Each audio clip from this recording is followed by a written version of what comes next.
YS వివేక హత్య కేసులో తదుపరి దర్యాప్తునకు సంబంధించి సిబిఐ కోర్టు ఇచ్చిన తీర్పుపై హైకోర్టులో అప్పీలుకు వెళ్లాలని వైఎస్ సునీతారెడ్డి భావిస్తున్నట్లు సమాచారం. ఈ కేసులో రెండో నిందితుడు సునీల్ యాదవ్ సోదరుడు కిరణ్ యాదవ్, ఏడో నిందితుడు వైఎస్ భాస్కర్ రెడ్డి సోదరుడైన వైఎస్ ప్రకాష్ రెడ్డి మనవడు అర్జున్ రెడ్డి మధ్య సందేశాలు, వారి పాత్రపై మాత్రమే సిబిఐ దర్యాప్తు చేయాలని, ఈ ఒక్క అంశంపై మాత్రమే దర్యాప్తు పూర్తి చేసి నెల రోజుల్లో సప్లిమెంటరీ ఛార్జ్షీట్ దాఖలు చేయాలని నాంపల్లి సిబిఐ ప్రత్యేక కోర్టు సిబిఐకి ఆదేశాలు జారీ చేసింది.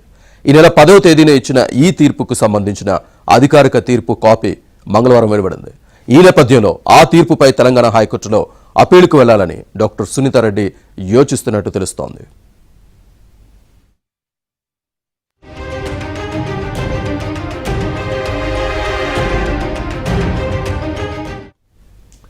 అసలు దర్యాప్తు చేయాలా వద్దా అనే విషయాన్ని మాత్రమే కోర్టు నిర్దేశించాలి తప్ప ఎలా చేయాలో, ఎంతవరకు చేయాలో దర్యాప్తు సంస్థకు నిర్దేశించకూడదని నిపుణులు అభిప్రాయపడుతున్నారు. వివేక హత్య కేసులో A8గా ఉన్న కడప ఎంపీ అవినాష్ రెడ్డికి విచారణలో భాగంగా అడిగే ప్రశ్నలను లిఖితపూర్వకంగా ఇవ్వాలని తెలంగాణ హైకోర్టు సిబిఐకి నిర్దేశించగా ఆ తీర్పుపై సుప్రీంకోర్టు మండిపడింది. దర్యాప్తు ఎలా చేయాలో సంబంధిత ఏజెన్సీకి నిర్దేశించకూడదని అప్పటి సిజేఐ జస్టిస్ చంద్రచూడ్ తన తీర్పులో పేర్కొన్నారు.